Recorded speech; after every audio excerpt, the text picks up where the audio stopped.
Assalamualaikum Ayah Bunda, masih meneruskan rangkaian launching trilogi Positive Parenting Dania.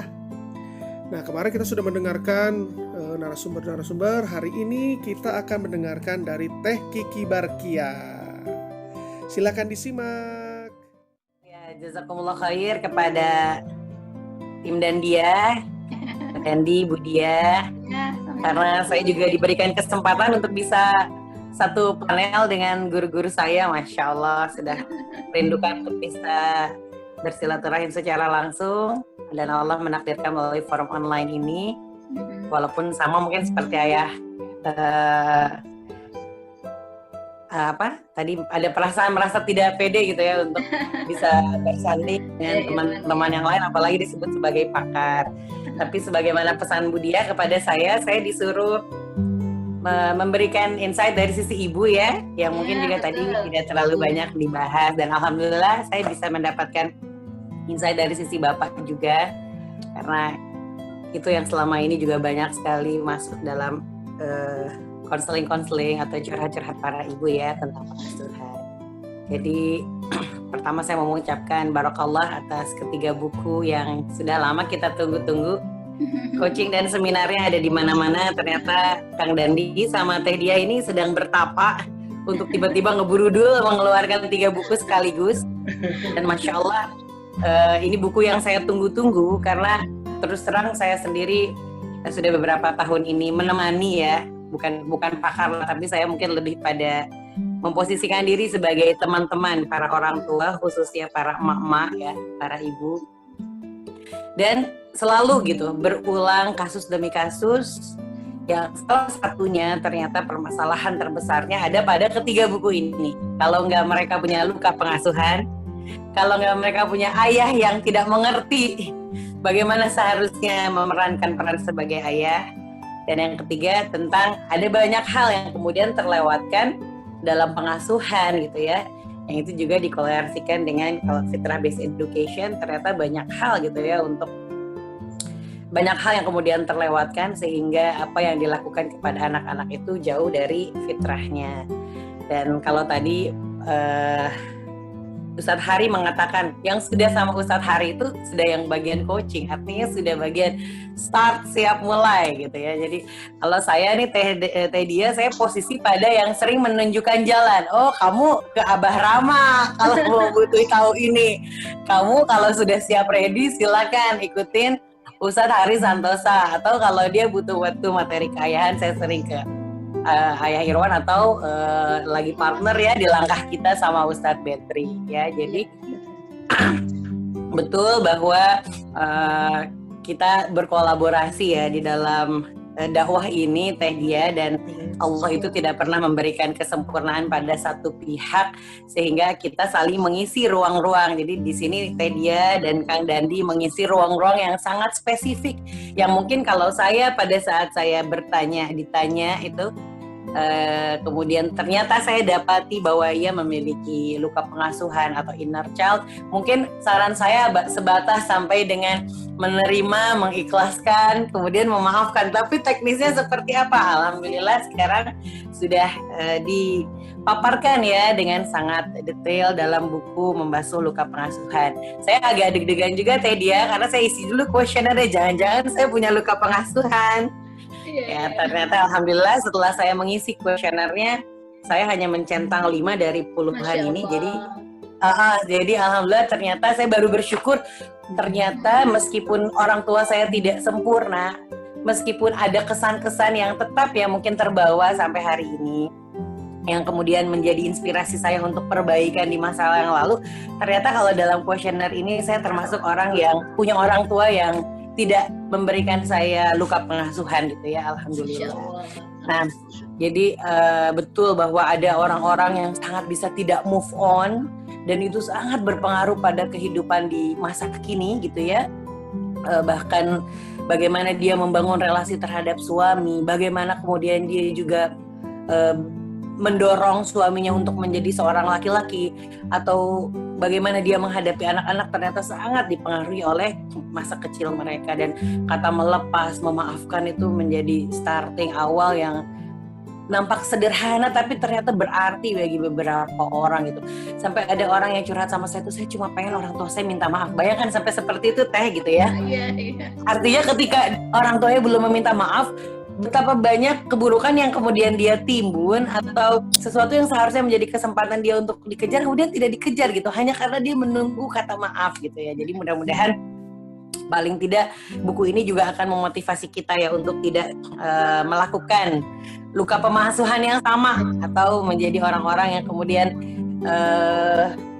ya memberikan banyak lubang lah ya, sehingga kita harus memiliki effort yang besar untuk mengejar ketertinggalan kita di masa yang akan datang.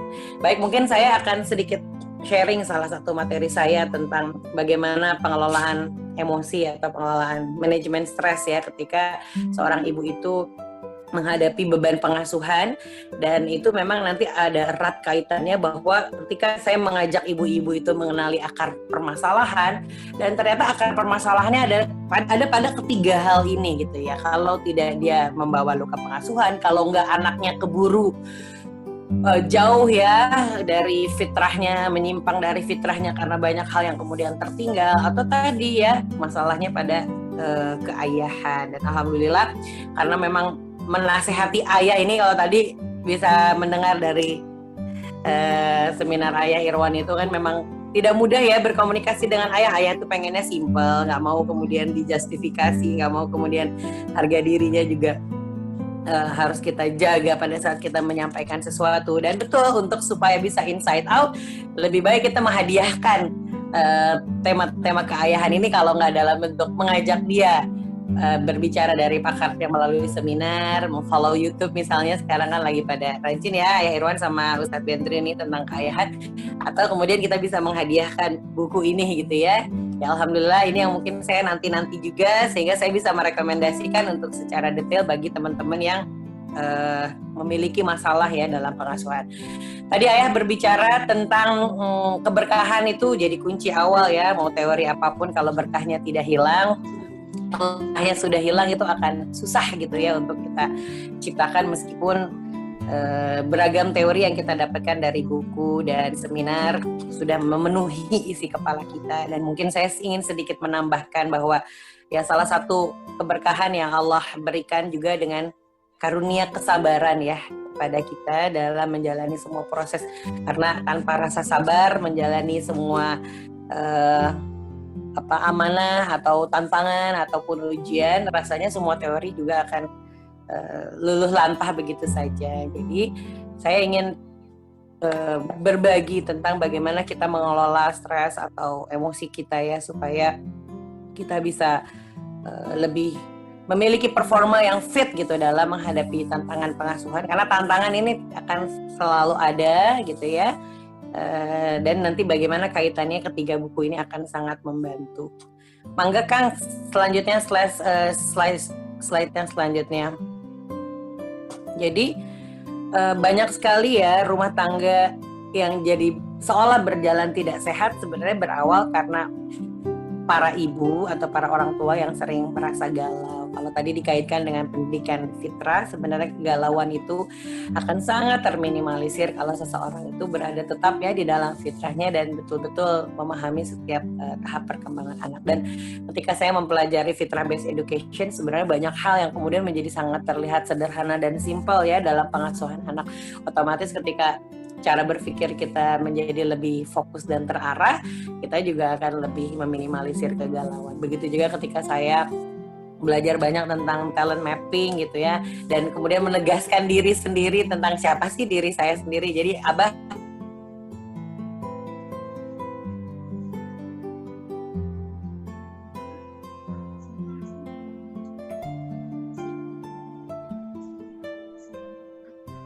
Suaranya hilang ya, Teh Kikinya ya? Iya nih Kang. Kayaknya sinyalnya ya. Iya. Kita tunggu dulu mungkin Kang ya. Siap, sambil ditunggu. Mangga. Kita tunggu dulu.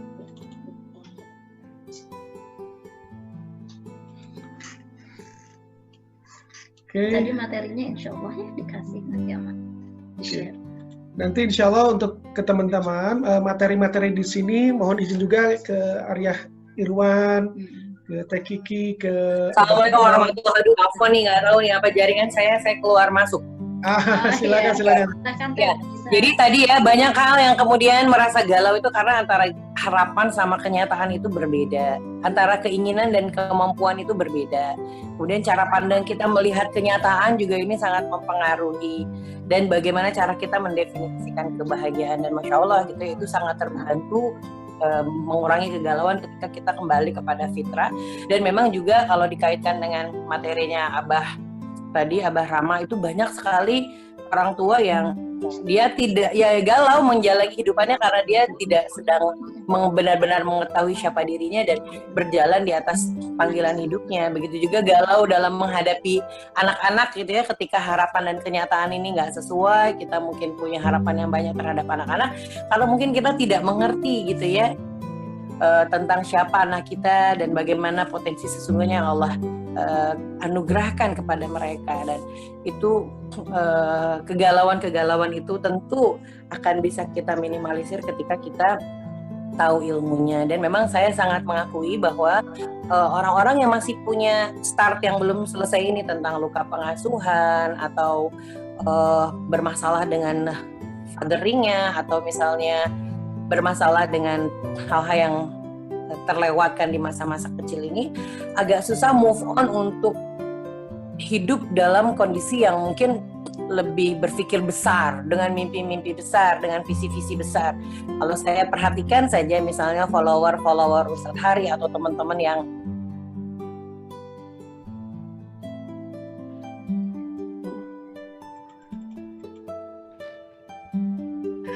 Assalamualaikum, ya Allah ya Rabbi. Siap, mangga, silakan dilanjut, silakan. Oke, ini saya sepertinya ada agak lup-lup ini sinyalnya. Oke, jadi tadi sampai mana? Oke, kalau saya perhatikan teman-teman yang sudah serius belajar di Fitrah Based Education, atau teman-teman yang sedang senang-senangnya ya membahas tentang bakat gitu ya, fitrah bakat, talent mapping dan segala macam, itu kebanyakan mereka yang sudah selesai dengan hal-hal seperti ini. Tapi jangan harapkan misalnya ketika datang teman-teman yang dalam kondisi belum start itu, boro-boro mereka berpikir tentang mengembangkan fitrah bakat seorang anak atau menuju pada satu misi hidup dengan menggerakkan semua sumber daya yang kita miliki. Karena mereka memang masih belum selesai gitu ya, pada hal-hal yang nampak seperti sepele tapi itu penting gitu ya untuk menjadi starting point gitu. Ya walaupun kadang saya juga nggak habis pikir kok ada orang yang kemudian menghabiskan banyak waktu gitu ya untuk sesuatu yang mungkin itu sudah terjadi, padahal kesempatan untuk menata masa depan itu begitu sangat besar gitu. Tapi begitulah gitu ya manusia, ada orang-orang yang memang masih perlu kita bantu untuk bisa memulai, bahkan untuk memulai gitu ya. Bukan mereka bingung pada saat mulai, mereka nggak bisa memulai pada sesuatu.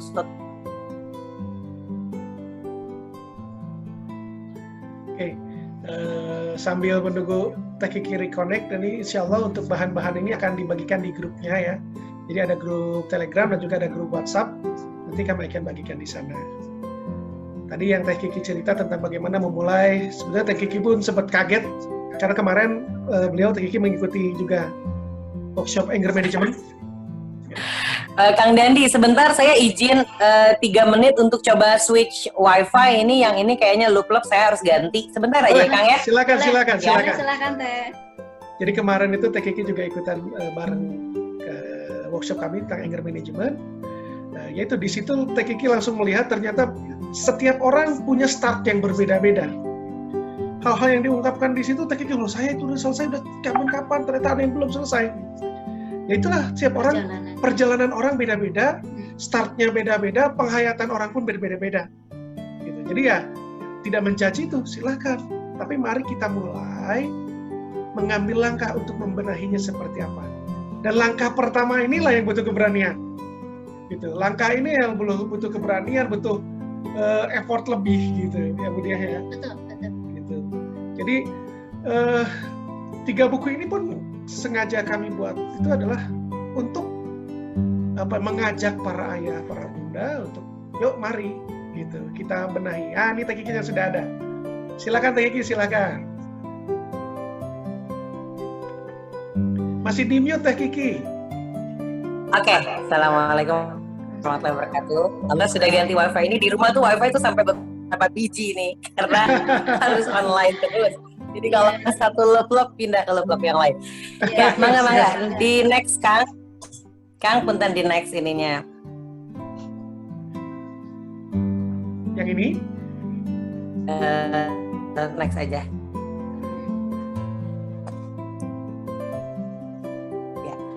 Ya jadi tapi saya tetap ya karena mungkin saya tidak dalam kapasitas untuk bisa benar-benar menterapi. Kalau tadi Kang Dandi kan sampai ke anger management, saya merasakan betul seperti itu ternyata ya, mengkonseling dan menterapi sampai betul-betul ada orang-orang yang ya Masya Allah luka-lukanya itu sampai terbenam sudah menghujam artinya. Jadi kalau ngegali itu susah banget sampai untuk mengeluarkan dan melepaskan sampai benar-benar menangis, teriak-teriak, kemudian ya sampai memeluk bantal, membanting bantal dan segala macam saya lihat langsung gitu ya. Tetapi memang saya selama ini lebih mengajak ya teman-teman untuk menatap masa depan bahwa meskipun hari ini kita memiliki luka pengasuhan, meskipun ada hal-hal yang kemudian tertinggal, bahwa ya pahamilah bahwa ladang surga kita itu ada di rumah tangga gitu ya. Sehingga kalau sudah berbicara tentang ladang surga itu kita akan melawan rasa takut, rasa cemas, rasa khawatir, rasa ketidakmampuan itu ya. Sebagaimana mungkin Nabi Ibrahim sendiri memiliki perasaan-perasaan manusia. Kemudian beliau lawan ketika harus menghadapi suatu perintah Allah untuk menunjukkan rasa cintanya kepada Allah. Ketidakidealan di dalam rumah tangga kita itu sebenarnya juga, meskipun tadi ya kalau Kang Dandi sama Teh Dia itu bilang ada yang mungkin 80% sudah kita selesaikan, tapi 20% yang itu yang masih terbenam si luka pengasuhan itu sampai harus diterapis gitu untuk mengeluarkannya. Nah mungkin 80% yang bisa diselesaikan itu adalah ya melalui cara pandang itu. Satu-satunya berpikir move on loh, bahwa apapun yang terjadi tetap aja inilah ladang surga kita, pahala kita ada di sini, surga dan nerakanya juga pilihannya ada di sini. Next selanjutnya. Next Kang. Nah, pahamilah bahwa kita manusia biasa yang tidak sempurna, tapi Allah Maha Kuasa, Maha Bisa, dan Maha Penolong. Nah, perasaan menerima bahwa kita manusia biasa ini ternyata sangat membantu gitu ya untuk kita bisa menatap masa depan kita. Karena sering sekali justru kita menuntut diri kita begitu sempurna, termasuk menyalahkan masa lalu kita juga karena perasaan tidak menerima apa adanya, bahwa kita adalah manusia biasa yang punya kekurangan, juga berikut dengan masa lalunya ya. Tapi rasa optimis bahwa Allah akan menolong, akan dia dengan pertolongan Allah kita itu bisa gitu ya menatap masa depan, melukis pelangi yang lebih indah meskipun kita tidak sempurna, itu akan memberikan kekuatan tersendiri gitu ya. Next, mangga. Kemudian sering sekali manusia itu berpikir tentang ikhtiar, termasuk juga baca buku apa, kemudian ke seminar apa. Kita berpikir bahwa si masalah A itu hanya akan bisa diselesaikan dengan tips B. Padahal kita lupa bahwa ada Allah yang punya banyak cara untuk menyelesaikan persoalan kita gitu ya. Sementara tugas kita itu hanya taat kepada Allah, Allah sendiri akan menyelesaikan. Tapi untuk kemudian Allah untuk menyelesaikan, ada proposal yang mungkin harus kita berikan. Jadi membasuh luka pengasuhan bisa menjadi salah satu ikhtiar kita untuk memohon pertolongan Allah itu. Memperbaiki peran keayahan yang mungkin nanti akan terbantu di buku Ayah Tangguh ya, nama judulnya saya. Itu bisa menjadi ikhtiar itu. Begitu juga mempelajari tentang apa sih yang kemudian terlewatkan selama ini yang menjadi hutang pengasuhan kepada anak-anak. Ini adalah salah satu bentuk ikhtiar kita agar Allah kemudian berkenan gitu ya menurunkan perbaikan demi perbaikan di dalam keluarga kita. Next Kang. Siap. Nah, Kemudian sering sekali kita berpikir bahwa semua yang kita lakukan itu matematika. Kita seolah-olah bekerja pada sesuatu yang sangat statis gitu ya. Bahwa jika diperlakukan begini maka akan begini. Begitu juga hal-hal yang bersifat negatif. Padahal tidak melulu gitu ya bahwa hasil akhirnya itu akan sangat aligning dengan apa yang kemudian kita lakukan gitu ya. Yang kita lakukan memiliki amalan tersendiri dengan perhitungannya tersendiri, tetapi hasil itu juga menjadi ruang tersendiri yang memang hak prerogatif Allah. Nah, kita harus memahami gitu ya bahwa anak itu adalah makhluk yang memang jiwanya digenggam sama Allah gitu. Jadi pada ketidaksempurnaan yang kita miliki dengan luka pengasuhan, kemudian dengan utang-utang pengasuhan, maka selalu ada harapan gitu ya untuk minta kepada Allah ya, karena sesungguhnya Allah itu menggenggam jiwa anak-anak. Jadi kadang orang-orang tuh ya ketika sudah seminar, sudah lihat teori ini dan itu justru malah timbul stres gitu ya. Karena merasa bahwa semakin tidak berdaya, semakin tidak sempurna. Saya selalu menenangkan bahwa ketika kita tahu apa yang baik atau yang lebih baik atau lebih sempurna, itu akan mendorong diri kita untuk mencapai itu gitu ya. Tetapi itu akan jauh lebih baik daripada kita tidak mengetahui.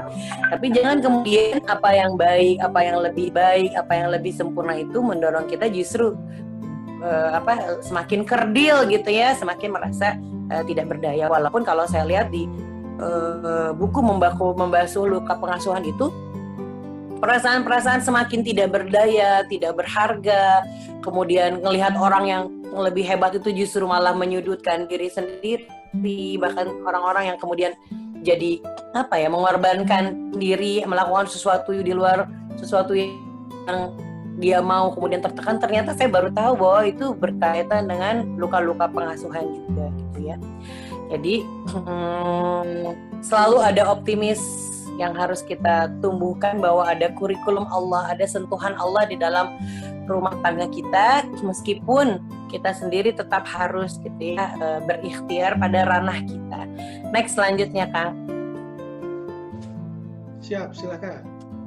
Kemudian pahami bahwa kita adalah makhluk sosial yang membutuhkan pertolongan dan kerja sama orang lain gitu ya. Termasuk menyadari diri bahwa ternyata aku tuh butuh di konseling misalnya, kalau memang dalam keadaan seperti itu aku butuh di terapi, atau minimal aku butuh bercerita bahwa ada hal-hal yang ternyata terpendam di dalam diri yang kemudian menghalangi hal itu adalah sesuatu yang sangat-sangat manusiawi. Dan kalau kita lihat bahwa ada banyak orang juga yang mungkin mengalami hal sama dan bagaimana mereka sembuh dari hal itu, bahkan menjadikan sebagai batu loncatan untuk melakukan perbaikan bahkan karya selanjutnya ya. Masya Allah, Teh Diah sendiri adalah seorang anak yang mungkin terinspirasi menjadi psikolog karena korban sebagai anak yang memang ibunya mengalami postpartum depression ya.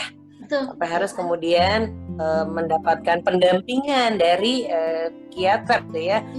Dan itu memotivasi bahwa kekurangan atau sebutlah misalnya sejarah hidup terdapat kelemahan di dalamnya misalnya, ternyata itu terpacu untuk lebih baik di masa yang akan datang, bahkan berkarya dengan lebih baik pada bidang tersebut. Dan yang saya sangat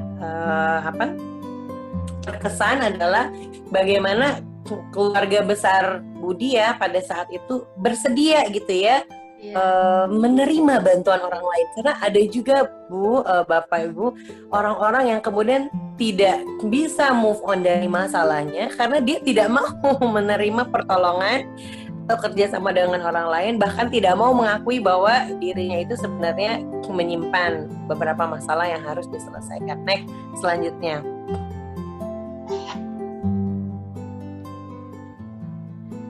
Nah, pahami bahwa yang ada di hadapan kita adalah milik kita, sementara yang masih dalam harapan dan impian belum tentu menjadi kita. Maka syukurilah apa yang ada dan teruslah berikhtiar agar menjadi ladang surga. Ini termasuk kita juga mengikhlaskan ya, hari ini kita seperti apa, lengkap dengan sejarah kita, lengkap dengan masa lalu kita, lengkap juga di situ dengan kesalahan-kesalahan yang yang pernah kita lakukan, yang kemudian insya Allah gitu ya, di hadapan kita masih ada kesempatan untuk kemudian memperbaikinya. Saya juga baru sadar bahwa saya berkarya beberapa hal itu dilatar belakangi oleh masa lalu. Tapi alhamdulillah dengan buku ini menegaskan bahwa ternyata itu bukan child, itu lebih pada kondisi atau sejarah masa lalu kemudian menginspirasi saya untuk memperbaikinya di masa depan, tapi alhamdulillah tidak dalam kondisi sampai membawa ke luka pengasuhan. Termasuk misalnya ketika saya mengikuti talent mapping dan sangat memberikan concern penuh gitu ya untuk mengamati bakat-bakat anak-anak, itu juga mungkin terinspirasi dari kondisi saya yang mungkin menjalani sekolah pada saat dulu kita ya sampai salah jurusan, kemudian tidak pernah mendapatkan kesempatan pendidikan yang betul-betul melihat bakat kita seperti apa gitu. Kemudian kita wujudkan itu dalam perbaikan di masa yang akan datang. Saya sangat concern misalnya seminggu sekali menerbitkan buku-buku anak. Bagaimana saya menerangkan sesuatu adalah satu harapan dulu pada bagaimana saya belajar, karena ada mungkin rasa-rasa kekecewaan saya atau harapan-harapan saya tidak terpenuhi ketika belajar di sekolah dengan buku-buku ala sekolah, sehingga itu kemudian saya wujudkan di dalam keluarga saya pribadi dengan menyelenggarakan homeschooling atau kemudian dengan menerbitkan buku-buku yang kira-kira bisa membantu persekolahan agar anak-anak bisa lebih mengerti. Artinya jadikanlah gitu ya segala sesuatu di masa lalu itu kita syukuri, dan bentuk syukurnya adalah dalam bentuk menerima dan memperbaiki apa yang dirasa kurang, dan itu menjadi harapan kita. Termasuk saya sendiri, Teh Dia, Kang Dandi, mungkin buku saya yang kedua atau ketiga, 3 buku saya, 5 Guru Kecilku, bagian 1, bagian 2, kemudian 1 Atap 5 Madrasah itu sebenarnya terapi coping stress saya ya. Pada saat itu saya menulis, dan itu cara saya kemudian juga mengasuh. Ada beberapa luka pengasuhan tapi yang after marital ya, setelah menikah, yang kemudian itu melatar belakangi saya memperlakukan anak-anak karena saya berempati terhadap kondisi diri saya yang merasa tidak enak di seperti itu kan. Kemudian ketika kita menikah, kita juga berhadapan dengan luka pengasuhan pasangan kita gitu ya, sehingga kita bisa menelaah dan memahami bagaimana cara pandang dan cara berpikir dia sehingga dia berperilaku seperti itu, karena ternyata itu berawal dari sejarah kehidupan. Dan kemudian kita coba terapkan itu perbaikannya di dalam keluarga, dan menulis itu adalah cara saya membuat pesan pada saat itu kepada keempat orang tua kami gitu ya, secara tidak langsung betapa kami ingin berusaha memperbaiki hal itu di masa anak-anak kami, karena kami tahu ada perasaan yang mungkin terasa tidak enak ketika dalam posisi seorang anak mendapatkan perlakuan seperti itu.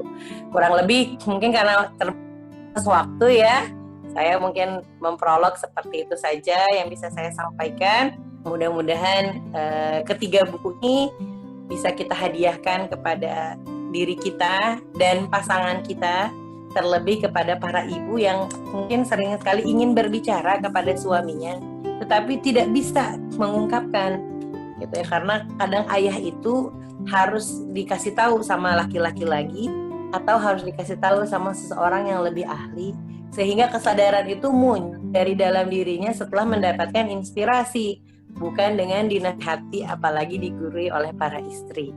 Mungkin demikian yang bisa saya sampaikan, nanti bisa dieksplor ditanya jawab. Masya Allah. Hatur nuhun Teh Kiki.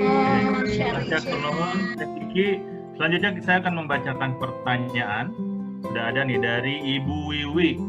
Teh Kiki, apakah ibu bisa berperan dalam fathering sehingga tidak terjadi gap yang membuat semakin galau? Iya. Nah, tuh Teh Kiki.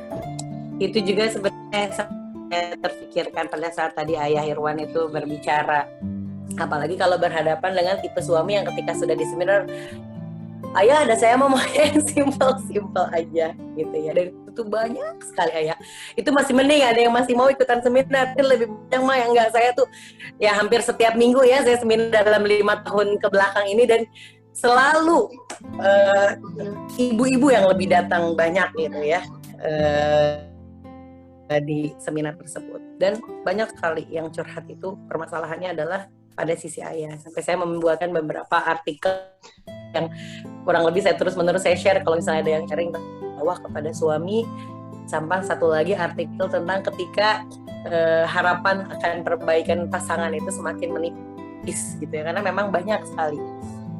Selain saya selalu tetap ya tadi ayah kan bilang tentang al-fahmu, apa yang disampaikan oleh Ustadz Hasan Al-Banna, betul bahwa si ayah ini akan berubah kalau dia paham bagaimana kita menuntut perubahan sikap ayah dalam menjalankan perannya. Kalau dia sendiri mungkin cuma paham peran ayah itu Al-Baqarah 233 tentang perkara memberikan pakaian dan makanan yang layak, padahal ada sekian banyak ayat lain yang diberikan Allah terkait dengan parenting, dan itu refer to-nya itu lebih banyak ke ayah daripada kita.